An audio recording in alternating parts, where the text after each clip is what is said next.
आज के session class में क्लास 12th का ज्योग्राफी का शुरुआत हो रहा है।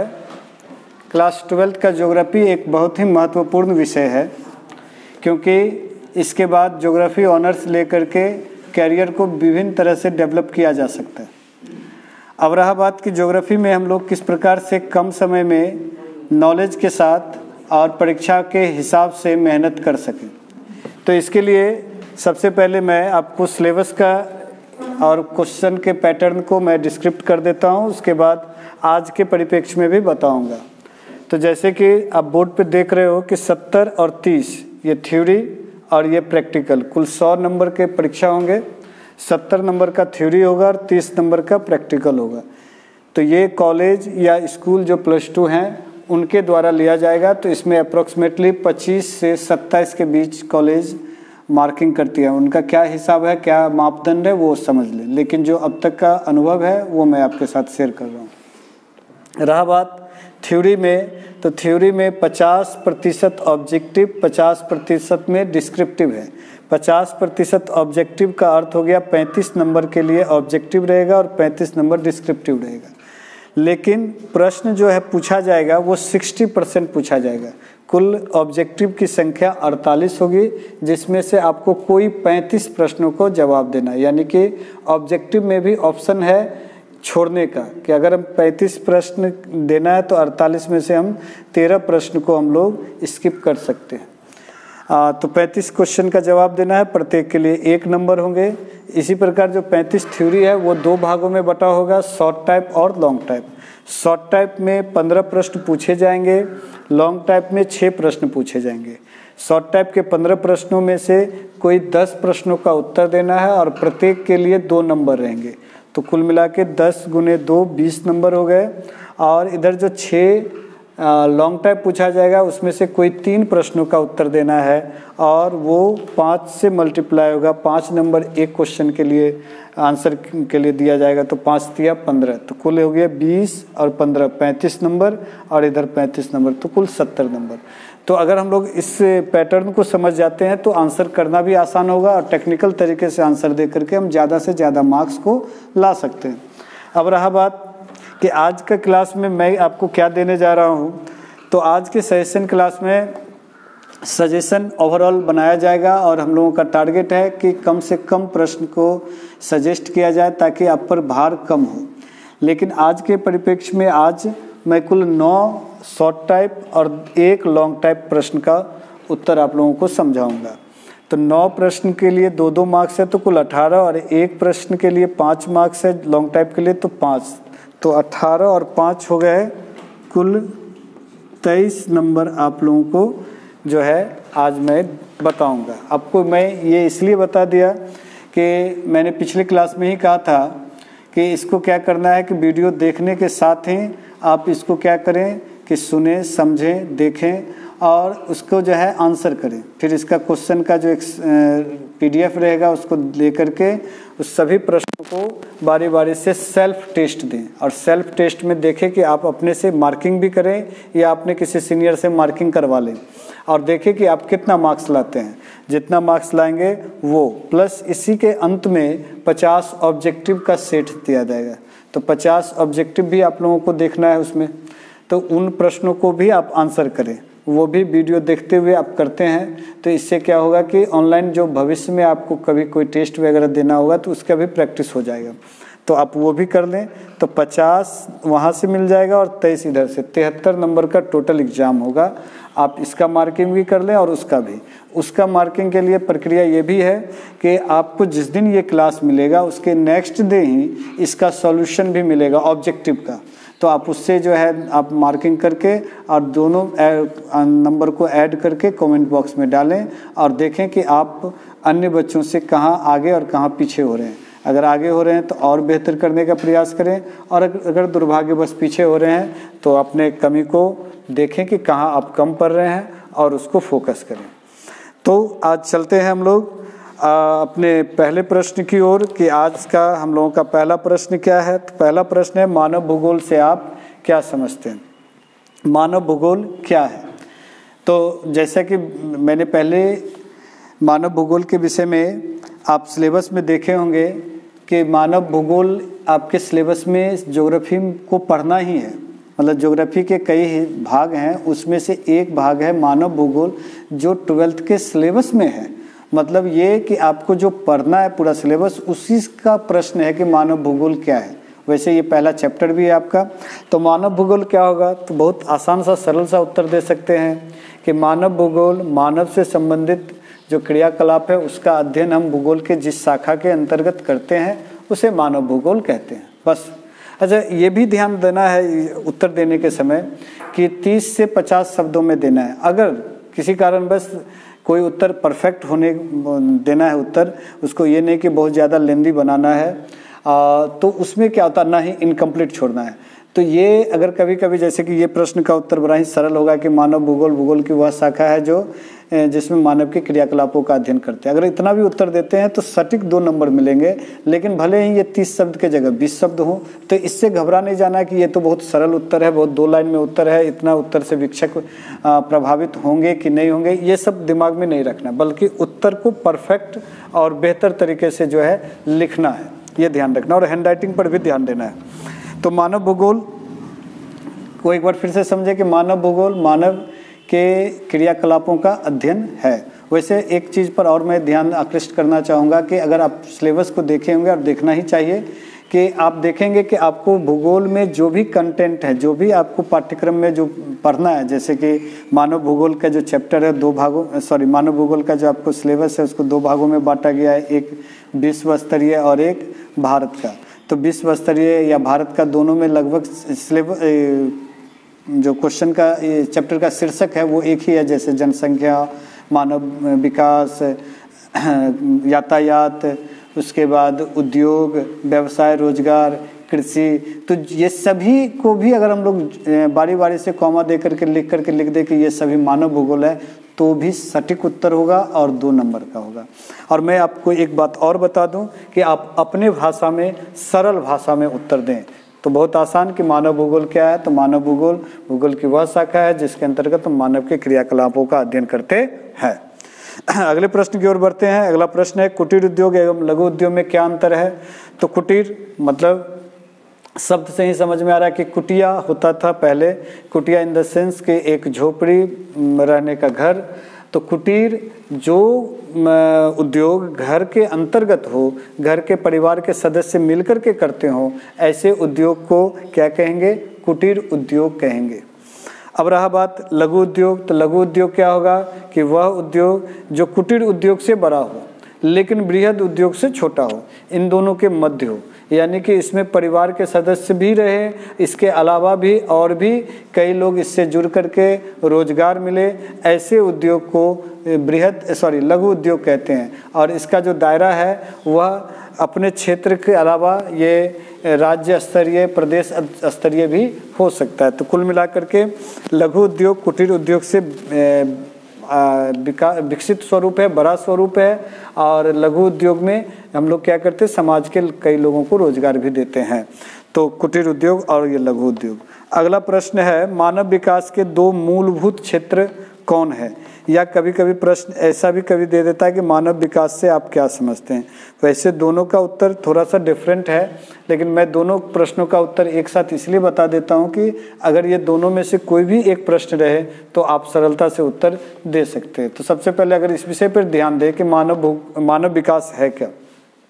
ऑब्वियसली हम लोग क्या समझते हैं कि मानव कैसे विकसित होगा, तो ज्योग्राफी के दृष्टिकोण से ही समझें, भले ही सामाजिक दृष्टिकोण को ध्यान में रखते हुए, तो ये समझ में आएगा कि जिसके यहाँ शिक्षा है, जिसके यहाँ मूलभूत आवश्यकताएं की पूर्ति बड़ा आसानी से हो सकता है, जो तकनीकों से परिचय है, जो समाज से विशेष रूप से सामाजिक रूप से जुड़ा हुआ है, ऐसे ही लोग क्या कहलाते हैं, विकास। तो यही मानव विकास है। मतलब मानव विकास क्या हो सकता है, तो मानव विकास हो सकता है कि मेरे घर में अगर हम विकसित हैं तो कैसे विकसित मानेंगे, तो मेरा परिवार शिक्षित हो, मेरे परिवार की जो मूलभूत आवश्यकता है वो आसानी से उपलब्ध हो जाता है, समाज में मेरा एक सम्मान हो, मेरी जो है एक अपना स्टैंड हो जिस पर मैं अपनी बातों को ढंग से रख सकता हूँ, मेरी सोच उन्मुख हो, दैट इज़ यही डेवलपमेंट है।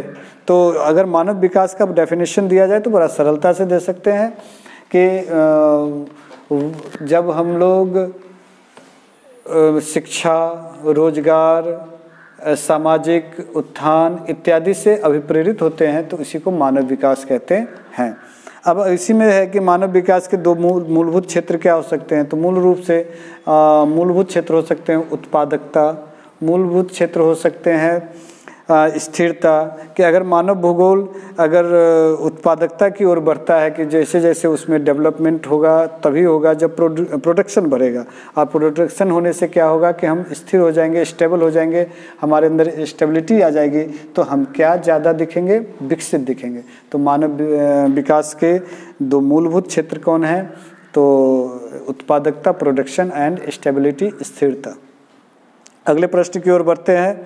अगला प्रश्न है वायु प्रदूषण के प्रमुख स्रोतों का उल्लेख करें। वायु प्रदूषण तो हमारे पृथ्वी के चारों ओर वायुमंडल है जिसमें विभिन्न गैस हैं, विशेषकर नाइट्रोजन जो कि 78% है, ऑक्सीजन जो कि 21% लगभग में है, और 0.03% कार्बन डाइऑक्साइड है, फिर इसी तरह हीलियम, क्रिप्टन, जेनन इत्यादि गैसें हैं।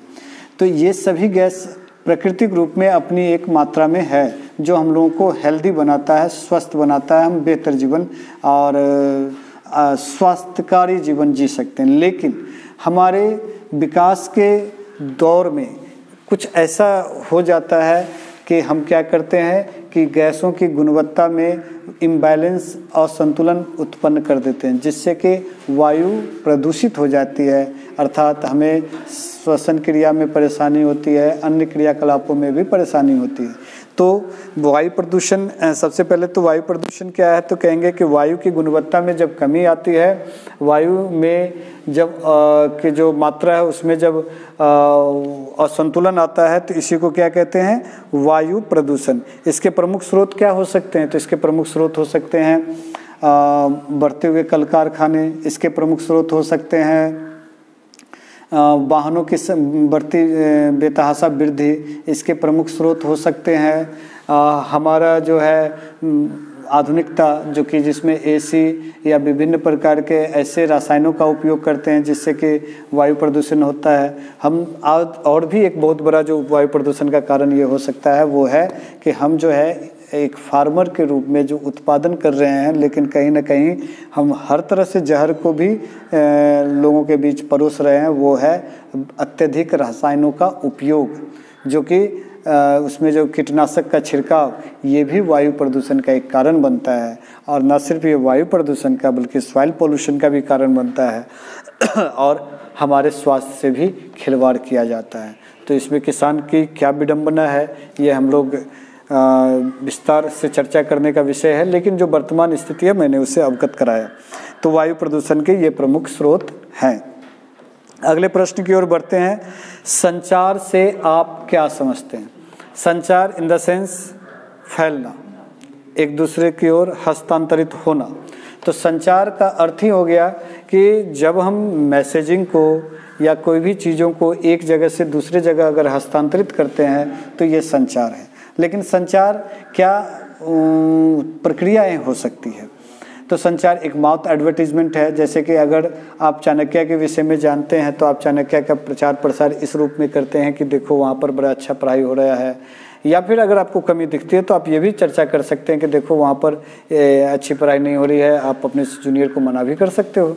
तो एक्चुअल में अच्छा या बुरा मैटर ये नहीं करता कि अच्छा ही प्रचार हो या बुरा ही प्रचार हो, बल्कि संचार हो, प्रचार हो। तो ये इसके अलावा टेक्नोलॉजी का आज हम लोग उपयोग कर रहे हैं, मोबाइल हो, इंटरनेट हो, टेलीविज़न हो, रेडियो हो इत्यादि, तो ये सभी मार्फत भी है जो कि हम लोगों को क्या करता है, तो वायु प्रदूषण के लिए संचार के लिए हम लोगों को अभिप्रेरित करता है।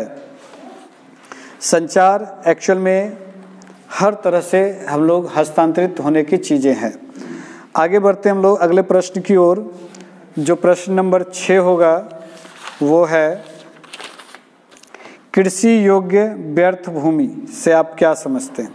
तो कृषि योग्य व्यर्थ भूमि का अर्थ हो गया कि वह भूमि जो खेती लायक तो है लेकिन उसको परती छोड़ दिया गया, ऐसे भूमि को कृषि योग्य व्यर्थ भूमि कहते हैं। बड़ा ही सरल उत्तर है, बड़ा सटीक उत्तर है कि कृषि योग्य व्यर्थ भूमि से आप क्या समझते हैं, तो कहेंगे खेती बाड़ी करने वाला वह भूभाग क्षेत्र, वह खेत जो पिछले 5 वर्षों से अधिक से जो है यूं ही छोड़ा हुआ है, परती छोड़ा हुआ है, जिस पर खेती बाड़ी नहीं हो रही है, तो ऐसे भूमि क्षेत्र विशेष को कहेंगे कृषि योग्य व्यर्थ भूमि। लिंग संरचना से आप क्या समझते हैं? लिंग संरचना, तो हमारा समाज जो है लिंग संरचना पर आधारित है, यानी स्त्री पुरुष। तो कहा जाता है कि प्रति 1000, ज्योग्राफी की भाषा में, प्रति 1000 पुरुषों की संख्या में स्त्रियों की संख्या के आनुपातिक मान को या संख्या को जो है लिंग संरचना कहते हैं। मतलब 1000 पुरुष पे अगर कहीं पर 933 महिलाएं हैं, कहीं पर 861 महिलाएं हैं, कहीं कहीं पर तो 1024 महिलाएं हैं, तो ये ही क्या कहलाता है? लिंग संरचना। संरचना का मतलब होता है कंपोजिशन। तो अगर ये समाज में स्त्री पुरुष से मिलकर के बना है, तो इसमें हम किसी एक को आधार बना ले के, हाँ चलो ठीक है पुरुष को आधार बना लेते हैं, तो पुरुष 1000 रखें और उसके तुलना में स्त्रियों की क्या पोजीशन है, संख्या है कि वो 1000 से प्लस है या 1000 से नीचे है या 1000 के बराबर है, इसी को क्या कहेंगे? तो लिंग संरचना कहेंगे। अगले प्रश्न की ओर बढ़ते हैं। पत्तन और पोताशय में अंतर स्पष्ट करें। पत्तन का अर्थ होता है कि हवाई जहाज जलयान जहाँ पर आकर के रुकती है उसको कहा जाता है पत्तन। मतलब जो भी जल क्षेत्र होता है वहाँ पर जलयान जो है आकर के वहाँ पर ठहरती है। हम लोग यूँ समझते हैं कि आसानी से वो किनारा लग जाता है, ऐसा नहीं है। एक्चुअल में है कि हम जो अपेक्षा करते हैं जलयान का, वो हमारी अपेक्षा से बहुत विशाल जलयान होता है, जिस पर हज़ारों टन जो है माल का आवाजाही होता है, लोगों का आवाजाही होता है। तो इस स्थिति में सोच सकते हैं कि कितना विशालकाय जो है जलयान होगा। और वो जब कहीं ठहरेगा तो वहाँ पर ऐसा नहीं होगा कि वो कहीं किनारे लग जाएगा, वो किनारा भी गहरा होना चाहिए जहाँ पर वो जहाज़ आकर के अटक न जाए। तो ऐसे जो बेहतर जगह होते हैं जहाँ पर जहाज़ आसानी से किनारा तो लग जाता है, तो ऐसे क्षेत्र जगह को कहा जाता है पत्तन। और ये जहाँ पर वहीं पर जो एक क्षेत्र विशेष डेवलप किया जाता है जहाँ पर माल लोड और अनलोड होता है, तो ऐसे क्षेत्र विशेष को कहा जाता है पोताशय। ऐसा कि मैं एक सरल उदाहरण से इस विषय को बता देता हूँ कि अगर हम लोग रेलवे स्टेशन पे जाते हैं तो जो रेलवे ट्रैक है वह ट्रैक जहाँ पर आकर के रुकती है, तो वो एक्चुअल में ठीक है वो प्लेटफॉर्म है, तो वो दैट मीन्स पत्तन। लेकिन अगर हम लोग कहते हैं कि उसका माल को कहीं पर ले जा कर के स्टोर करते हैं, या फिर वहाँ पर जो स्टेशन में विभिन्न प्रकार के कमरे बनाए होते हैं विधि व्यवस्था को मेंटेनेंस करने के लिए, तो वो जो है वो हो गया पोताशय। ऐसा ही अगर हम लोग सोच ले कि जलयान के लिए बनाया गया है, तो पत्तन और पोताशय क्या है? जहाँ पर जहाज़ें आके रुकती है वो पत्तन, और जहाँ पर जहाज़ का जो ऑपरेट किया जाता है, उसको मैनेजमेंट किया जाता है, ऐसे क्षेत्र विशेष को कहा जाता है पोताशय। अगले प्रश्न की ओर बढ़ते हैं। वो है कि मानव विकास के 4 प्रमुख घटक कौन है? ये शॉर्ट टाइप का आखिरी प्रश्न है, 9वां प्रश्न है कि मानव विकास के जो है प्रमुख घटक कौन कौन है। तो मानव विकास के प्रमुख घटक आप चाहो तो शॉर्ट में है, चूँकि 2 ही मार्क्स है तो बस सिर्फ पॉइंट लिख देना है कि समता, सतत पोषणीयता, उत्पादकता, सशक्तिकरण, शिक्षा और स्वास्थ्य। तो कुल 6 हम पॉइंट दे सकते हैं। सिर्फ अगर इतना लिखते हैं तो 2 नंबर के लिए काफ़ी है। और अगर इसी को लॉन्ग टाइप में भी कभी कभी पूछा जाता है कि मानव विकास के विभिन्न अवस्थाओं को, विभिन्न चरणों को आप जो है वर्णन करें, और इसके लिए 5 मार्क्स भी रहते हैं। तो अगर 5 मार्क्स के लिए यही प्रश्न को पूछा जाएगा तो इसको हम लोग डिटेल करेंगे हर एक पॉइंट को। और अगर नहीं 2 नंबर के लिए पूछा जाएगा तो सिर्फ पॉइंट को जो है लिख देना है। तो वो क्या है? वैसे हम 2 नंबर के लिए अभी हम जान रहे हैं कि समता का अर्थ हो गया कि मानव तभी विकास करेगा जब हम सभी समता के दृष्टिकोण को अपनी विचारधारा को अपने बीच में रखेंगे कि हम लोग जाति के नाम पर, धर्म के नाम पर, अमीरी गरीबी के नाम पर अगर हम लोग विषमता को पैदा करेंगे तो विकास फिर कहीं पीछे छूट जाएगा। अगर विकास करना है तो हम लोग को फिर ये सोचना होगा कि हम लोग समभाव से जिए, एक दूसरे का साथ दें, एक दूसरे को कोऑपरेट करें, और ये तभी संभव है जब हम एक दूसरे को एक समान समझेंगे तब। नंबर दूसरा है सतत पोषणीय। और जब ये एक्चुअल में जो मैं समझा रहा हूँ तो सिर्फ समता लिख देने से ये आंसर काफ़ी है, लेकिन मैं इसको डिटेल भी बता रहा हूँ। इससे क्या हो जाएगा कि लॉन्ग टाइप भी सॉल्व हो सकता है अगर ये प्रश्न परीक्षा में पूछा जाता है तो, कि लॉन्ग टाइप के रूप में। तो दूसरा है सतत पोषणीयता। सतत मतलब होता है कंटिन्यूसली, जो है लगातार। तो जब सतत पोषणीयता तब होगी जब क्या होगा कि मानव विकास जो है कंटिन्यूसली जारी रहेगा, कि आज विकास किया फिर उसमें और भी चरण जुड़ते चले जाएंगे, और कभी ये नहीं होगा कि स्थिरता आ जाएगी, ठहराव आ जाएगा, ऐसा नहीं होगा। हम पहले शुरुआत हम लोगों ने ऐसे सोच सकते, बड़ा सरलता के साथ, बड़ा सामान्य उदाहरण के साथ, कि शुरुआत हम लोगों ने टेलीविज़न से किया जो कि ब्लैक एंड वाइट था, फिर हम लोगों ने कलर टीवी को अडॉप्ट किया, फिर कलर टीवी के बाद पहले तो फ़ोन आया जो कि बहुत ही साधारण फ़ोन था जिस पे हम सिर्फ बातचीत कर पाते थे। फिर हम लोगों ने टेक्स्ट मैसेज को उसमें अडॉप्ट किया, फिर उसके बाद इंटरनेट आया, इंटरनेट के बाद जो है 2G आया, द सेकेंड जनरेशन जिसको कहते हैं, फिर 4G आया, फोर्थ जनरेशन आया, फिफ्थ जनरेशन की बात हो रही है। तो ये जो है ये क्या हो रहा है, सतत विकास की ओर हम बढ़ रहे हैं। और हम ये नहीं कह रहे हैं कि हम चलो 4G पे आ गए और ये हो गया, अब हम लोग दूसरी बात को करते हैं, ऐसा नहीं है। हम विकास की ओर आगे बढ़ रहे हैं,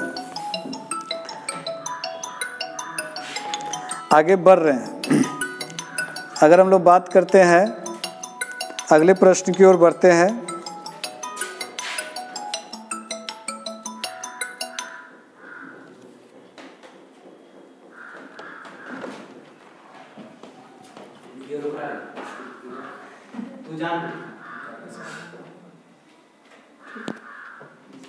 प्रश्न की ओर बढ़ते हैं, वो है इसी प्रश्न में सतत पोषणीयता के बाद आता है उत्पादकता।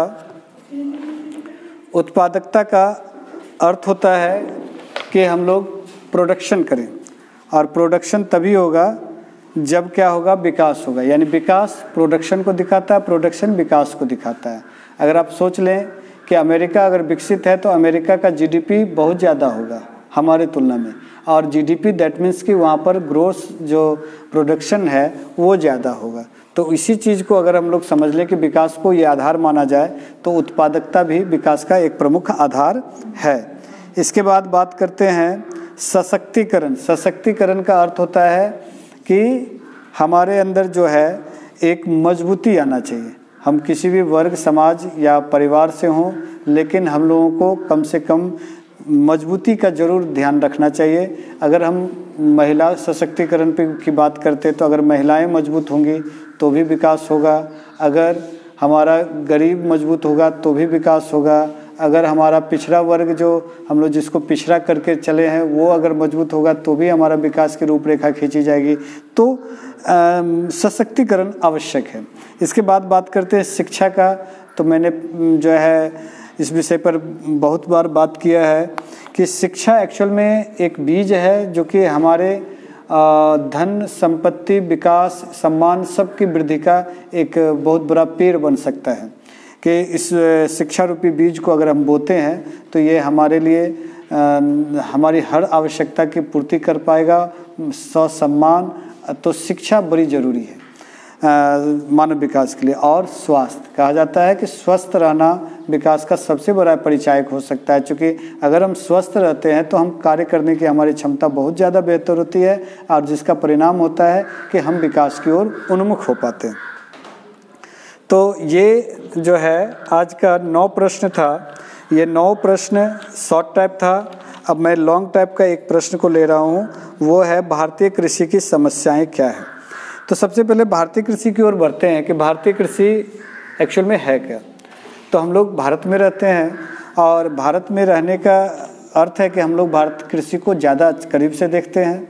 तो वो ये है कि भारत की आज भी लगभग 70% के आसपास की जो आबादी है वो कृषि पर आधारित है। कुछ जो है इनडायरेक्ट होंगे, लेकिन बहुत सारे लोग डायरेक्ट रूप से भी जुड़े हुए हैं। और विशेषकर हम कृषि प्रधान देश हैं, हम विशेषकर ग्रामीण प्रधान देश हैं। तो इस स्थिति में अगर देखा जाए तो भारतीय कृषि एक समृद्ध होना चाहिए, लेकिन हमारे साथ कई ऐसी समस्याएं हैं जो भारतीय कृषि की पर ग्रहण लगा देती है। हम कृषि प्रधान होते हुए भी हम कहीं कहीं अभाव में दिखते हैं। हम कृषि प्रधान होते हुए भी हमारे कृषक आज भी निराश, हताश और परेशान हैं। तो इसके पीछे क्या कारण हो सकता है, क्या समस्याएं हैं, आज हम लोग इस पर बात करते हैं इस उत्तर के मार्फत से। तो भारत 1947 में आज़ाद हुआ। 1947 में आज़ादी के साथ ही हम लोगों को बहुत सारा चीज़ दुर्भाग्यवश मिला। वो था कि हमारा विभाजन, जो कि हम बट गए, पाकिस्तान हमसे अलग हो गया। तो ये भी हमारे लिए बहुत कल्याणकारी नहीं रहा, ये हमारे लिए भी नुकसानदेह था। पाकिस्तान के लिए क्या है ये वो समझें, लेकिन हमारे लिए तो ज़रूर है। एक बुद्धिमत्ता समाज होने के नाते हम समझ सकते हैं कि कृषि के रूप में भी क्षति हुई है, लेकिन चलो इसको दरकिनार करते हैं। लेकिन अंग्रेज़ों ने हमारे साथ जो छल किया, हम लोगों को पूरी तरह से जो है लूट करके लेके चला गया। अगर भारतीय इतिहास को थोड़ा सा ध्यान दें, भले वैसे ज्योग्राफी में आज बता रहा हूँ, लेकिन इतिहास को अगर ध्यान दें तो पता चलेगा कि हमारा जीडीपी विश्व का 1/4 था, यानी पूरे विश्व का 25% जीडीपी हमारे देश का था, जो आज हम लोग 5-10% जीडीपी के लिए तरस रहे हैं। तो ये एक बहुत बड़ी विडंबना, तो वो भी आज तरस रहे हैं। उस समय तो हमारी स्थिति और भी बुरा थी। खैर, उस विषय को हम लोग और डीप ना जाएं, लेकिन यहाँ पर ज़रूर समझें कि भारतीय कृषि को अंग्रेज़ों ने पूरी तरह से डैमेज किया, कृषक समाज को डैमेज किया, और जिसका दुष्परिणाम ये रहा कि हम लोग को आज़ादी तो मिली, लेकिन भूख के साथ मिली, अभाव के साथ मिली। लेकिन फिर हम ये भी कहेंगे कि हमें समस्या के साथ साथ हमारे भारतीयों में वो बल भी था कि हम आगे बढ़ रहे हैं और बढ़ेंगे। तो उसमें से एक नाम जोड़ना होगा प्रमुखता के साथ कृषि के क्षेत्र में, वो है MS स्वामीनाथन का, जिन्होंने भारतीय कृषि को एक नया आयाम दिया। उन्होंने हरित क्रांति का प्रणेता कहा जाता है। उन्होंने गेहूं की एक ऐसी किस्म पैदावार की, उन्होंने नए बीज का उत्पादन किया जिससे हमारी उत्पादकता भी बढ़ी और हम अनाज के रूप में आत्मनिर्भर हो सके, खाद्यान्न फसलों के रूप में हम आत्मनिर्भर हो सके। तो कम से कम हमारी भूखमरी का जो है नियंत्रण करने का एक रास्ता तो जरूर मिला। तो इसके पीछे और भी क्या कारण था, उस पर हम लोग चर्चा करते तो वो है हमारे पास जो है बढ़ती जनसंख्या हमारे लिए अभिशाप बनते जा रही है, क्योंकि यह जैसे जैसे जनसंख्या बढ़ती जा रही है, लेकिन क्षेत्रफल तो वही है। तो उस क्षेत्रफल में बढ़ती जनसंख्या ने क्षेत्र को कवर कर लिया, परिणाम भूमि जो खेती के लिए है वो कम पड़ती चले जा रही है। हम पहले जहाँ पर अगर एक उदाहरण के तौर पे अगर लेते हैं कि पर्टिकुलर एक व्यक्ति अगर 5 एकड़ में खेती बाड़ी करता था, तो अब जो है वो 1 बीघा में सिमट के रह गया, यानी कम होते जा रहा है। नंबर दूसरा है सिंचाई। सिंचाई भारतीय कृषि की समस्या पुराना से लेकर के अब तक है, लेकिन फिर भी हम आज उस पहले के बनस्पत थोड़े से मजबूत दिख रहे हैं सिंचाई के मामले में। वो कि पहले जो खेती बाड़ी होती थी तो उसके लिए सिंचाई का सबसे प्रमुख साधन होता था वर्षा। लोग वर्षा पे पूर्णतः निर्भर करते थे। फिर हम लोगों ने जो है नहर परियोजना को लाया, फिर इसके बाद जो है धीरे धीरे आज जो है विभिन्न प्रकार के मोटर व्यवस्था है, जिससे कि सिंचाई तो सुलभ हो रही है, लेकिन फिर भी ये एक कारण रहा है भारतीय कृषि की समस्या का कि वो है सिंचाई। नंबर तीसरा कम पूंजी। हमारे किसान हमेशा से गरीब रहे और इसके कारण क्या होता है कि वह बहुत रिस्क लेकर के खेती नहीं कर पाते हैं। उनके पास पूंजी का हमेशा अभाव रहता है, जिसमें वो हमेशा हिचकिचाते रहते हैं कि खेती बाड़ी को किस प्रकार जो है मेंटेन किया जाए, वो उसको व्यावसायिक रूप नहीं दे पा रहे हैं। तो ये एक समस्या रही कि कम पूंजी। अगर पर्याप्त पूंजी रहे तो इसको एक व्यावसायिक स्वरूप दिया जाएगा और इसे अंतर्राष्ट्रीय मार्केट का स्वरूप भी मिल सकता है। अगर बात करते हैं चौथा, तो प्राकृतिक आपदा। प्राकृतिक आपदा भारतीय कृषि की बहुत बड़ी समस्या रही, जैसे कि कभी बाढ़, कभी सुखाड़ और कभी आंधी तूफान जैसी समस्याएं। बाढ़ हम लोगों के खेतीबाड़ी को पूरी तरह से, बिहार की अगर हम बात करते हैं तो बाढ़ हमारी खेतीबाड़ी को पूरी तरह से हर साल प्रभावित करता है, फसलें नष्ट कर देती है और साथ ही साथ जो है कृषि व्यवस्था को जो है चौपट कर देती है।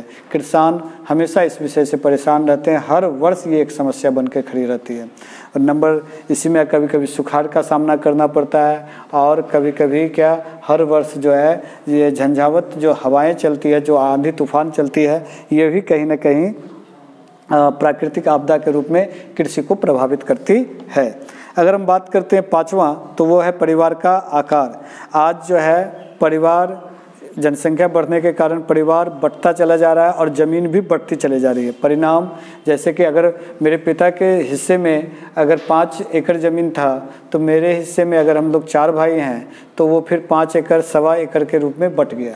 अब पहले 5 एकड़ में हमारे पिता जो है अगर फसल करते थे तो हमारे 4 भाई एक सवा एकड़ में ही बट के रह गए। परिणाम हुआ खेती की स्थिति बिगड़ती चली गई और जब उनके भी अगर दो ही संतान हो तो वो सवा एकड़ फिर 2 भागों में बट जाएगा और ये करते करते हम लोग छोटे से छोटे भूमि में सिमट के रह गए। परिणाम खेती का, कृषि का बहुत बुरा हाल है आज भारत में।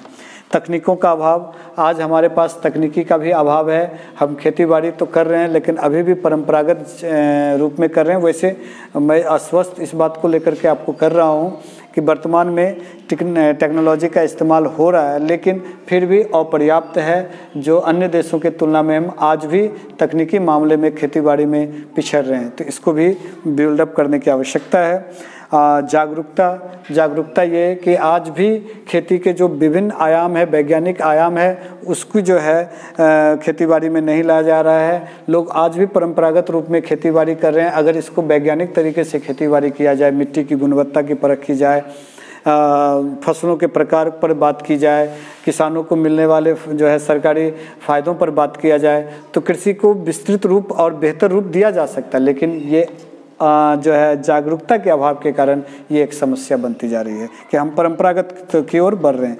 और आखिरी पॉइंट है वो है सूदखोरी। हमारे किसान पहले से ही प्रताड़ित रहे हैं कि उनको कोई महाजन, वहाँ उनको गांव का कोई जो है पूंजीपति वर्ग उनको पैसे दे देते हैं और वो उनको अपना जो है ना चाहते हुए भी गुलाम बना लेते हैं। आप कभी इतिहास को पलट के देखेंगे, विशेषकर प्रेमचंद्र की रचनाओं का अध्ययन करेंगे जो उस समकालीन घटनाओं पर आधारित उनकी रचनाएं हैं, तो आप वहाँ पर पाएंगे कि कई ऐसी कहानियों में उन्होंने जिक्र किया है कि बंधुआ मजदूर बना लिए जाते थे पूंजीपति जो है किसानों को, और ये सूदखोरी उनको जो है जीवन भर त्रस्त रखता था। कभी कोई किसान ये नहीं चाहता, अभी भी बहुत जगह ऐसी स्थिति है कि उनका बेटा जो है अपना करियर किसान के रूप में अपनाए, ऐसा नहीं चाहता। ऐसा क्यों नहीं चाहता है? और जिस दिन ऐसा चाहने लगेगा उस दिन हमारा भारतवर्ष का जो है किसान बेहतर हो जाएगा और हम बेहतर तक की ओर बढ़ेंगे।